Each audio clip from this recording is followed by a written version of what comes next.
can begin. Okay. Okay.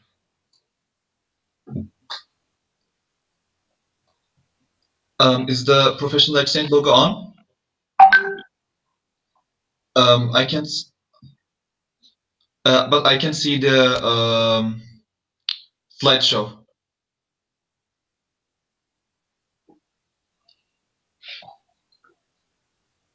Mm.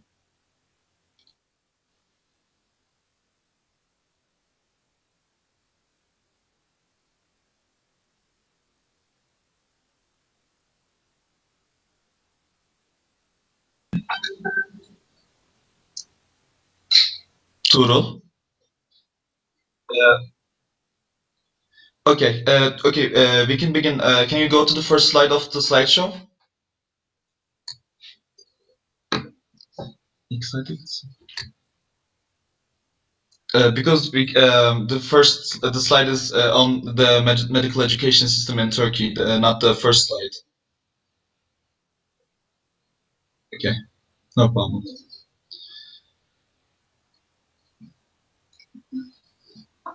Okay, then now I think we can begin. So I should be wait a few minutes, maybe. I can introduce myself while we gather all of the other incomings.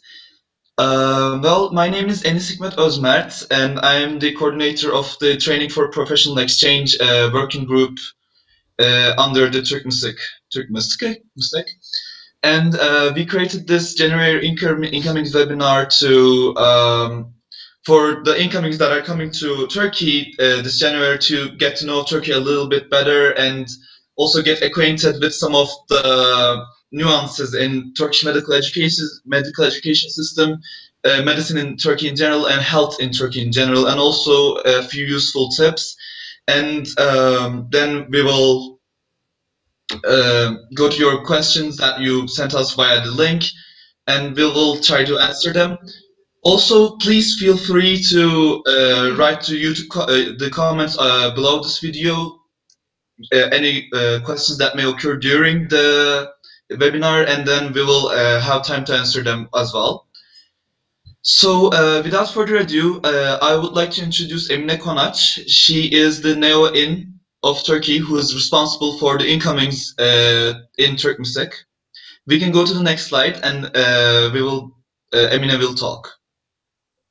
We can go to the next slide. Yes. Thank you. Thank you, Enis. Hello, dear incomings. My name is Emine.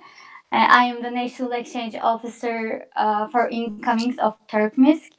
I'm really excited to be here, and I am happy to say that this is our first webinar for incomings, as Enis said before. First of all, I would like to mention about the exchange program of Turkmenistan. It had first place in exchange fair of IFMSA March meeting 2019. So just be ready for a perfect month because we prepared an exchange program for you, which has high academic quality, which has one of the best social program ever, and of course, which has enthusiastic exchange team.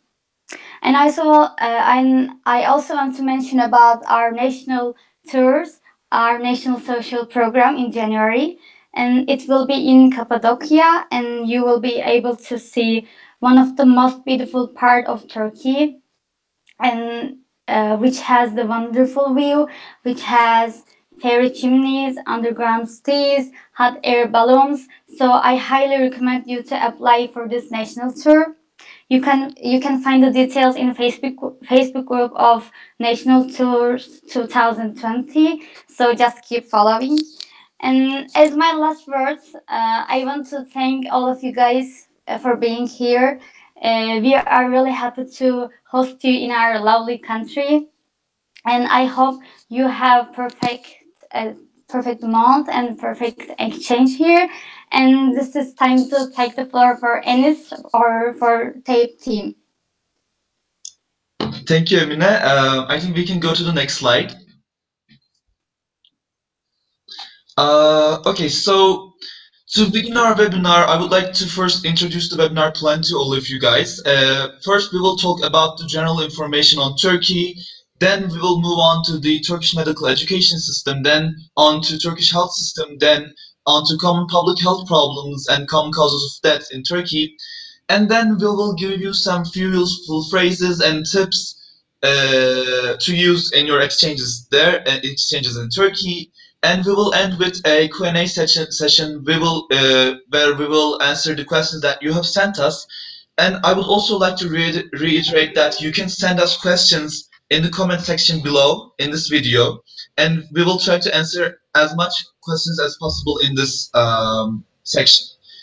So now I yield to Typhoon for him to go on with the presentation. Thank you. So can we go to the next slide? So hello everybody again, I'm Typhoon. So I'm gonna start with general information about Turkey. So first of all, the currency of Turkey is Turkish liras, which $1 equals to 5.8 Turkish liras and €1 equals to 6.5 Turkish liras. And the population is approximately 8 million, and geographical size equals nearly more than 800,000 square kilometer. And the Turkish 99.8% of population is Muslims, and most of people think Istanbul is capital, but actually the capital is Ankara, and the phone code of Turkey is +90. And Istanbul is the only city in the world which was built on two continents, Asia and Europe, the only city.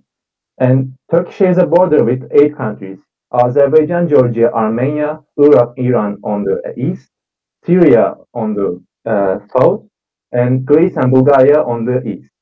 And it's located between Asia and Europe and acts as a bridge between these two countries. So can we go to the next slide?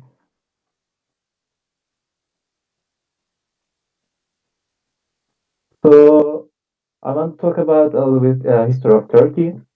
So Turkish people lives in Anatolia for more than 900 years, and Ottoman Empire obtained the Anatolia more than 600 years. And as the 19th century came about, Ottoman Empire was having internal and external problems, and as the First World War loomed over the horizon, Ottoman Empire collapsed. And it leads to Turkish independence war led by Mustafa Kemal Ataturk, which literally means the father of Turkey. And thus, the modern secular Turkish Republic was established on the 29th of October 1923. Can we go to the next slide? And Ataturk, as I said, it literally means the father of Turks, and this surname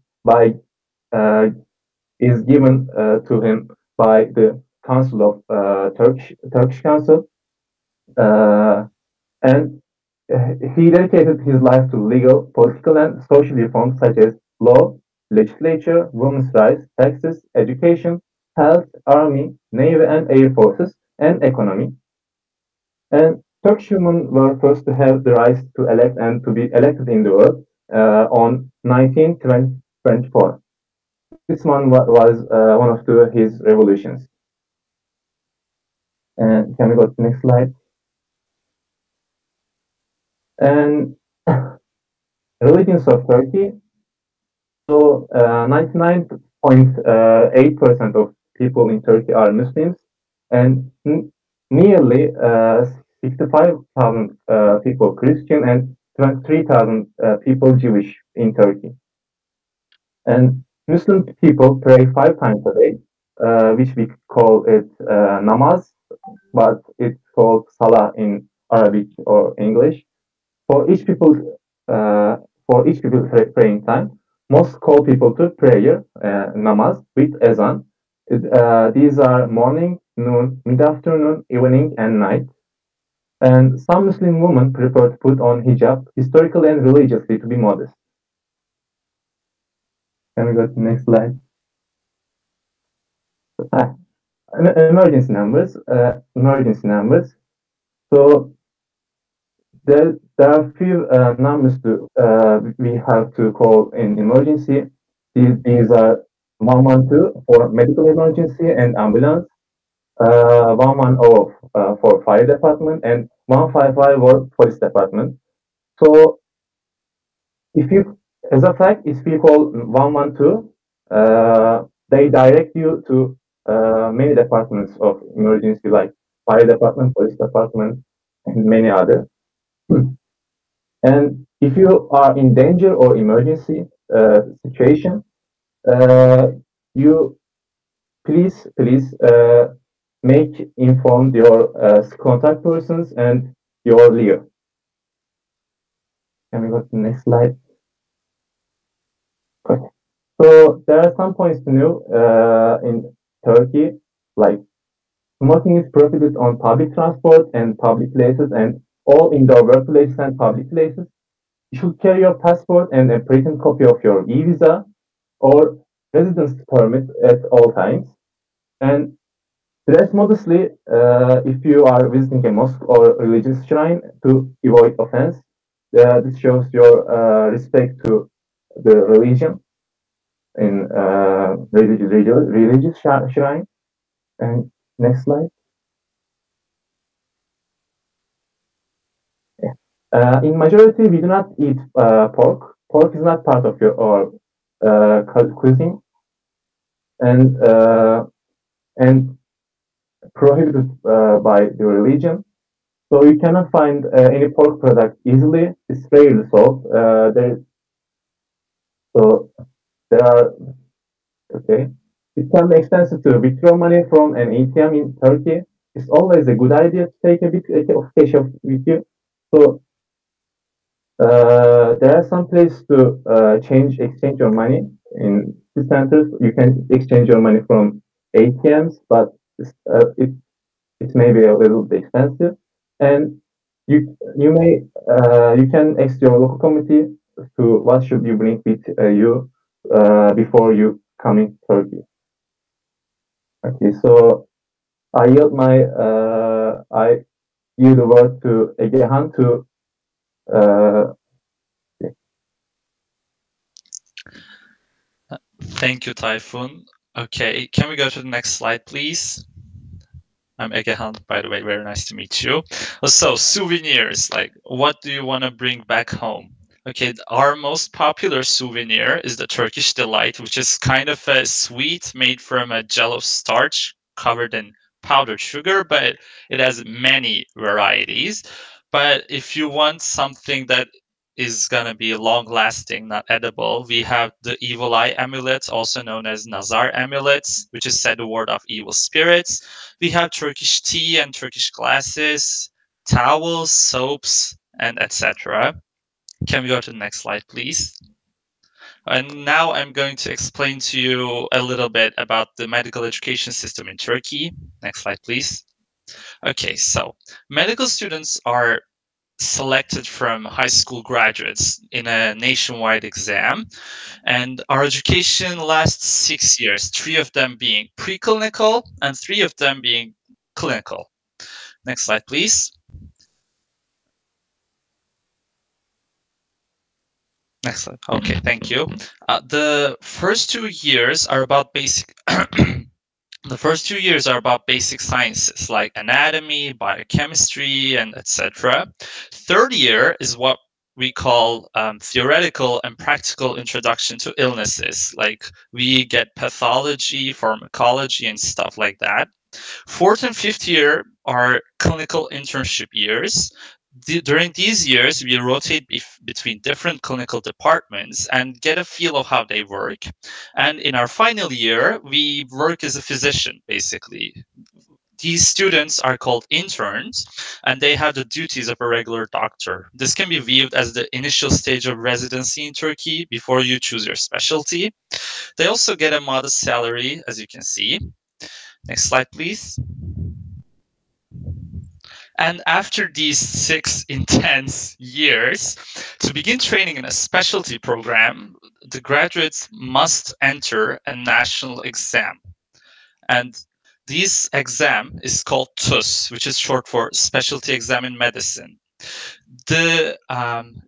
We get placed to different specialties according to our placements in this exam. And it is regarded as the second hardest exam in the world after the French bar exam. And now, Ceren Su, would you like to continue?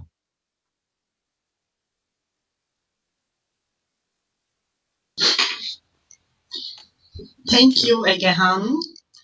Hi guys, my name is Ceren Su, and I'm going to talk about the health system right now. We can move on to the next slide. Thank you. So let's start with 1827. Well, the very first modern medical school of the Ottoman Empire is founded in 14th March 1827, which called the Imperial School of Medicine. So 14th March is celebrated as the medicine holiday in our country in the honor of the fresh start of the modern medical education modeled just like those on the West. After a couple of years, in 1871, first country physicians, which we call memleket tabibi in Turkish, appeared as the first primary caretakers. Their job was to inspect their region's health condition and report it to the government. Well, this system was the first step of a comprehensive healthcare organization in the Ottoman Empire.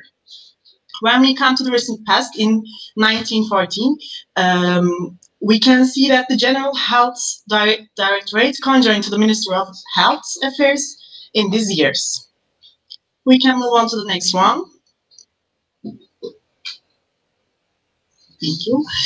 In late 1980s, under the name of the health reform, as a new primary healthcare system came up in Turkey, which is called as the family medicine system. This system aims to customize the healthcare by assigning a family doctor to every individual rather than territory-based primary healthcare. Next one, please. In this page, you can see the current primary healthcare status in our country. As you can see, the family healthcare centers acting like a bridge between the patients, the citizens, and the hospitals. Next one, please. Well, healthcare is mainly provided by Ministry of Health, as I mentioned before, such as private health institutions, universities, and Ministry of Defense hospitals. Even though private healthcare is much more affordable in comparison to Western expectations and qualities, some Turkish citizens, unfortunately, cannot afford the private healthcares. This situation creates the health tourism. Turkey gets approximately 1.1 million medical tourists per year, which is a huge number. We can continue. As we have mentioned before, in Turkey, healthcare coordination is under the responsibility of the Ministry of Health. Therefore, it has to operate the private and state hospitals, medical drugs, pharmacies, and also the medical personnel. We can move on. In conclusion, I would like to introduce you the Red Crescent, which is the Red Cross. In Turkish, we call it Kızılay.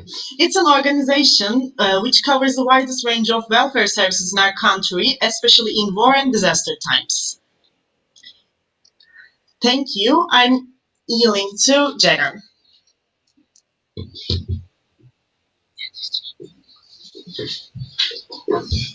Hello all, can we go to next slide? Hello all, my name is Ceren. I'll be introducing you the main health problems in Turkey now. We can go to next slide.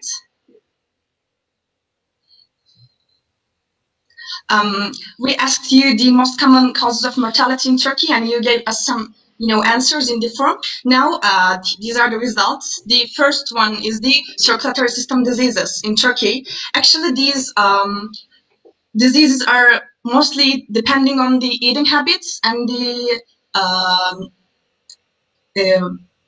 smoking habits in Turkey. We can go to the next slide, please. As you see, the rate of obesity in Turkey in Europe in 2015, these are mostly related to irregular eating habits and lifestyle in Turkey, and more common for elderly people in Turkey. We can go to the next one. Now about HIV. AIDS in Turkey is often stigmatized because people generally abstain to get HIV tests, so it's not very common in Turkey. But we as national and local committee try to take some steps about that and try to change the general perception about HIV and HIV plus people and try to break that stigma. We can go to the other one. Now I'll be talking about some important Turkish words. The especially right column is the words that you can mostly come across during your clerkship.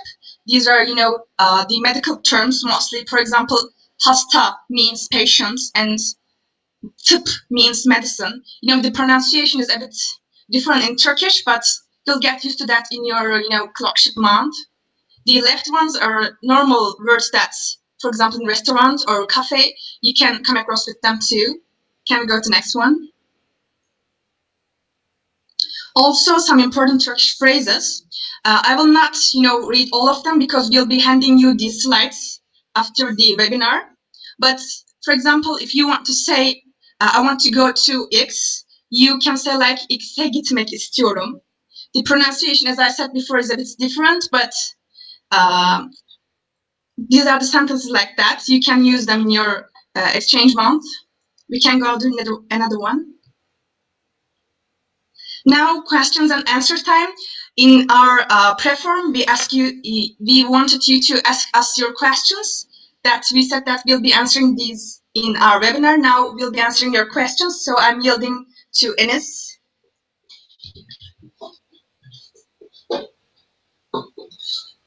Hello again. So, as Jeren said, we in the pre-test we asked you if you had any questions regarding Turkey, regarding your exchange, and now I'll be reading them and then answering them with Egehan. So the first question was that, hi Gabriela, if you're watching, um, you asked the question about where you can go during your internship in the Turkey and the Turkish culture in general. And I would like to point out the fact that we have an amazing national tour coming. Um, you can go to Cappadocia, one of the most hauntingly beautiful places in the entire world, in my opinion. And also, depending on where you're staying, I would definitely recommend you to visit Istanbul. And if you have time, a lot of incomings really enjoy the Black Sea region of Turkey. And you can also contact your contact person and your local exchange officer about the local hotspots for tourists and places like that. So again, would you like to take the next question? I'd love to, Enis. Thank you. The next question is, will I be able to change department in hospital? Now, I would love to give a clear answer to this question, but this unfortunately depends on the hospital, and depends on the departments, and because we have around 80, 70 LCs, it is impossible for me to say something exactly, but what you should do is you should get in touch with your local exchange officer and ask them directly. Can I cut you right there? Yeah. Go ahead. And also, unfortunately, these things tend not to happen because once you're assigned a department, certain arrangements are made in the department and in the hospital altogether. So you can contact your local exchange officer, but perhaps the best answer is it's a long shot. So can I take the next one? Yeah, go ahead. Okay. So what are the safest places to exchange money in Kocaeli? And fortunately, we have the local exchange officer of Kocaeli amongst us. So Tayfun, would you like to answer this question? Where can they exchange money safely in Kocaeli? Of course. So there are some places to exchange money in city centers, and there are ATMs in the hospital, so you can exchange your money either in exchange centers or in the ATMs. So these are the exchange centers. Okay, thank you. The next question is, what are the major health problems in Turkey? And I think we covered that pretty well. And if you still have some questions regarding it, we will be happy to share with you this PowerPoint presentation when we're done. And you can we can give you some statistics and also some literature regarding this. And then I would like to move on to the next question about the transportation, where you asked the hostel which we're staying will take 15 minutes by car to reach the hospital. So is there any buses we can use rather than taxi? And since this is a very university-based question, what I would do is contact my contact person. The contact person is the person who is in charge of you during the duration of your exchange, and get a clear answer from them. And about the second part of the question as well, I would contact my contact person immediately. And if you don't know who your contact person is, you can ask your local exchange officer who that is. And I think that will be sorted out pretty well. Yeah. So again, would you like to take the next one? Yes, thank you. Our next question is, I want to know about transportation in Turkey. Is using train easy and affordable? Now, I think you mean transportation between cities, and if so, trains in Turkey are, yes, they are cheaper, more affordable, but they are very limited in their capacity. Like, for example, there is a train between Istanbul and Ankara, but there aren't many other trains between different cities. So when someone wants to go to a different city, they either use a bus or a plane. Well, yeah. And the buses are more easier to use and more affordable, but they also, take a longer time. So depending on your financial situation, you might want to use a bus or a plane. But using trains when available are the best solution indeed. And Thank you. Oh, yes, sorry. Enis. Sorry, Yeah. sorry. I was gonna pass it to you. Okay. Okay, thanks. So the next question is, what are the rules of dress in the hospital? And first off, you should definitely 100% bring your own white coat to the hospital. That is a requirement by Turkmesek. And other than that, you can check the IFMSA exchanges page in the IFMSA section in the IFMSA website, where each university will have their own exchange page where they specify certain requirements for certain departments. Because the dress code changes from department to department, we cannot give a exact answer, but you should ask your local exchange officer about the specific department you're going to. And in terms of clothes that you would be wearing, I would say dressing appropriately would go a long way, and you would be fine just doing that. So the next question again. Okay. I would like to know about cell phone chip to use in 1 month. Okay, so Turkey has three main cell phone service providers, and each of them has their own pros and cons. They're called Turkcell, Vodafone, and Turk Telecom.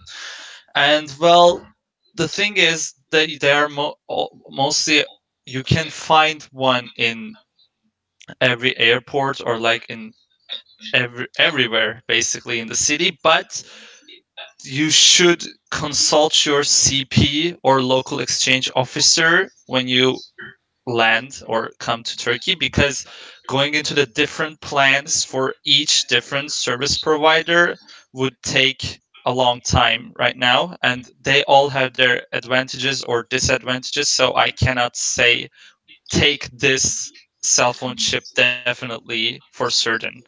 That's why you should definitely be in touch with your local exchange officer about this. Okay, Enis, next question, please. Yeah, sure. So the last question, what should I do when I arrive at the airport? That's a really good question. before you even go to the airport, you should contact your local exchange officer or your contact person about arranging a pickup. Most universities will arrange a pickup either from an airport or from a place that is easy to get to from the airport. And you should talk about them. They will most likely contact you, and if they don't contact you, you should ask them like what is our pickup arrangement, where should we meet, and you should really do this before you arrive in Turkey to not be like really be stranded at the airport. So yeah, definitely contact your contact person. So we've received another question. Thank you very much. Access to health system. So would you like to okay, again, would you like to take this one? We just received another question, like access to health system. No, you go ahead. Okay. Well, as we've mentioned, access to health system in Turkey really has a stratified type of um, what do they call the stratified type of structure? Yeah, stratified type of structure, where you first go to a family doctor, and then you can proceed to either like a university hospital or some kind of higher medical institution.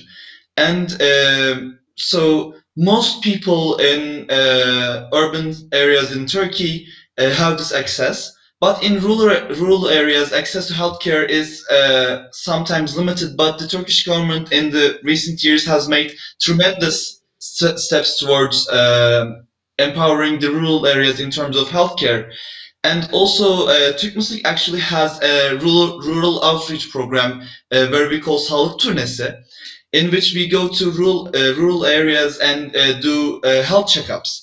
So the entire Turkish medical community is trying to increase the uh, health access in all, I would say. And if you would like to know more about the statistics and more of the academic side of access to health systems in Turkey, we can share with you some PDFs. Just contact your local exchange officer and tell them like, I would like to know about these certain things.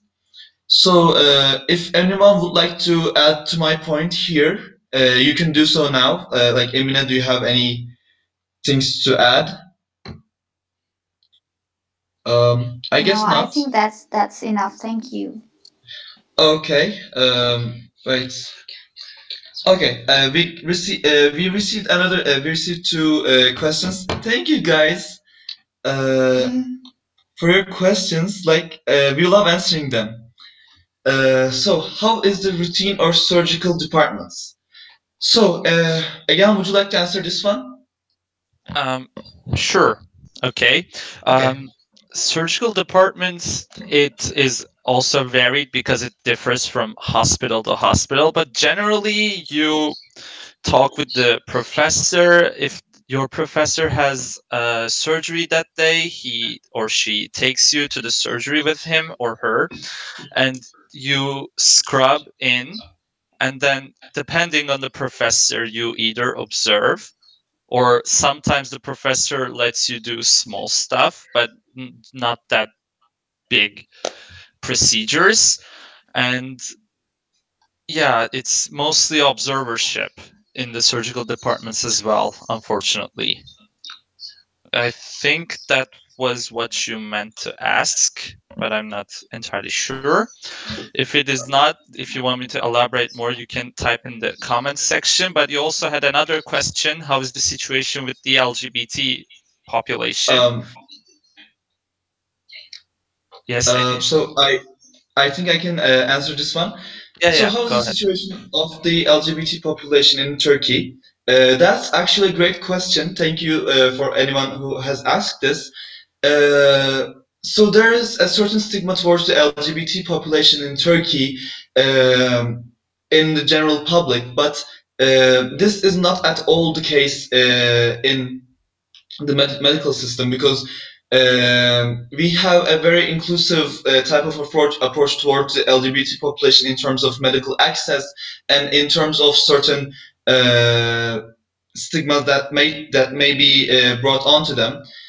And the LGBT population rights have been on an uprise, and there is a better understanding of their needs, of the hardships that they may face. And Türk Music really is engaged with the LGBT population in terms of creating seminars regarding LGBT populations, the LGBT population health, and also Türk Music Skora works a lot with these types of issues. There have been some certain acts towards these populations in the past years, but the general direction of the population is towards accepting the LGBT population all in all. So that was a great question. Thank you. Okay, are there any questions in the YouTube section? Well, okay, so guys, if you have any questions, you can ask them. No, okay. You can ask them right now, and we're waiting for your questions in the YouTube section below. And I would like to reiterate something that we've touched upon previously. So we talked about the cell phone chips. There are campaigns for foreigners, for tourists visiting Turkey, and most local exchange officers will take you to a Turkish telecommunication station in either like the first or the second day of your exchange, and will provide you with some information about the like the campaigns that those companies may have. So yeah, you can contact your local exchange officer regarding that. So we're waiting for your questions right now in YouTube, and if not, like let's wait for another perhaps like a minute, and if not, we can end our webinar, right? Okay, so we're waiting for. Oh, okay. Is it safe for? Yes, it is absolutely safe for women to travel alone by train or bus. And maybe Cerensu, you can answer this question. Well, there are some talkings about this for Turkey, as I know, but there's no problem with traveling alone as a woman or in a community or something like this. You should be relaxed about this. Don't worry. Women are okay in Turkey. Yes, thank you very much. And like there may be some stigma towards like how people like view women in Turkey and stuff like that. But we can assure you, it is really safe in Turkey. And when you come to Turkey during your exchange, you will see that in person. But that's a great question. Thank you very much. So feel free to go anywhere. By bus or by train. So yeah. So are there any more questions? How many euro is enough for life per month? Emine, would you like to answer this question? Emine? Emine? Can I see the question? The question is, how many euros is enough for life per month? So I think I think just for one person, 500 euros will be enough to live to spend 1 month in Turkey. And I also think like 500 euros like covers a lot, right? Like Yes, of course. yeah. You can And join many activities. You can travel and you can eat many foods. It will be enough. I guess. It will be more than enough, I think, right? So, come on, guys. We're looking forward to your questions.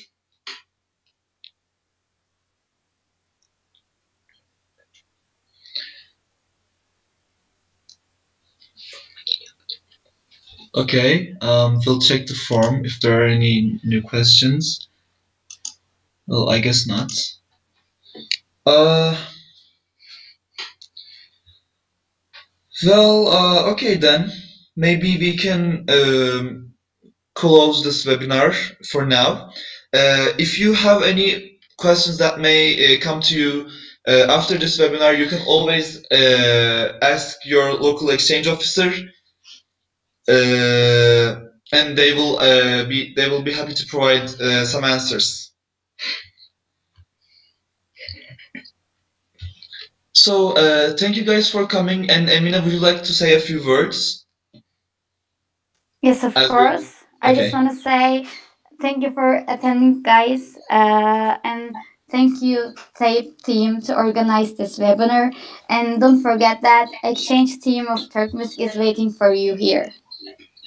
Oh, okay. Emine, by the way, we received another question. Can I read it? So Yes, how many days do you recommend us to stay in Istanbul? Well, I've been to Istanbul like 6 times, and I still haven't quite finished it, to be honest. So during your stay, you may want to go as maybe you can make a 3-day trip out of it. Like you can maybe go in from Friday, then you can stay Saturday and Sunday, and come back later at night in Sunday. And I think 3 days is kind of enough to see the main attractions in Istanbul. And as I mentioned, in Istanbul there are a lot of things to do. So you will have to, cut back on some corners. But I think 3 days or even 2 days will be enough to see Istanbul, in my opinion, because you won't have a lot of time during your exchange. May I cut in a little bit? Yes, sure. But after your exchange, if you're planning to return to your country like 1 week later or so, that's also a good plan, because Istanbul has like a lot of things to see. So no matter how much time you spend in Istanbul, it's not gonna be enough. So yeah.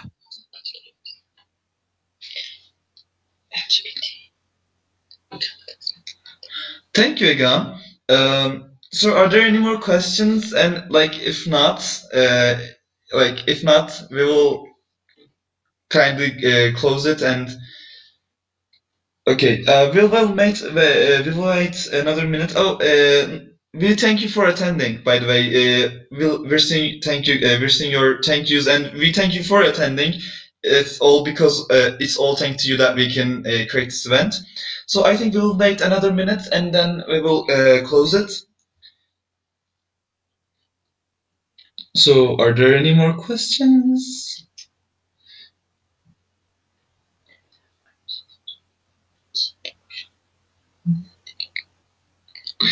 How is the best way to go to Greece? That's a great question. Thank you very much. So the best way to go to Greece is, I would say, by plane, because during the winter months, the boat schedule is kind of rare, and I would highly recommend going to Greece by airplane or bus. But bus is kind of I think long. It will take a lot of time to go to Athens or perhaps like the other coastal cities, because the northern Greece is connected to Turkey. So I would definitely recommend airplanes. Yeah. Yes, we have another question. If I arrive to Istanbul, which way is better to go to Sparta? Bus, right. I would definitely recommend going to Sparta by bus. bus tickets are pretty cheap in Turkey, and also there are a lot of buses from Istanbul to Sparta every day. Like, you wouldn't believe how much. And also, there's another way. If you don't want to spend a lot of time in buses, or you have like travel sickness, you can go to Antalya by plane and take a bus from Sparta. Take a bus to Sparta from there. And Antalya is one of the coastal cities overlooking the Mediterranean Sea. And that trip would like take 2 hours, right? Yeah, around 2 hours. Yeah. And yeah, and also you can ask your contact persons what is the best way to go to Sparta from Istanbul. And also I would like to say there is a train from Istanbul to Selanik, and Selanik is one of the beautiful cities in Greece, from Istanbul to Greece. So you can also take that.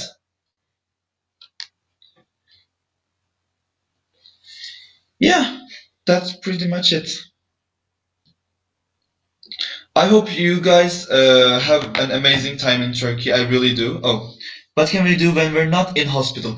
That is an amazing question. Thank you for your question. And would any of my team like to answer this? Because I've been talking a lot for a while. Maybe perhaps Egehan or Tayfun or Emine. If not, I can answer. Maybe Ceren should answer. Okay, yeah, Ceren, go ahead. Okay, hello again. Actually, it depends on your city mostly, but every city it has its own habits, so you can pretty much try them.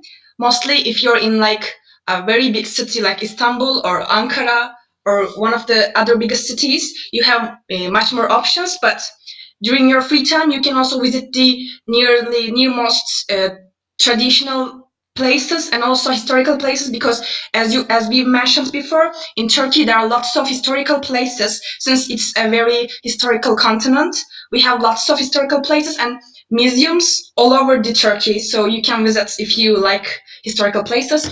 And also we have lots of places for food. I really recommend you to try as much as kind of food that you can, because food is mostly amazing in Turkey. And can I add one thing? Yeah, of course.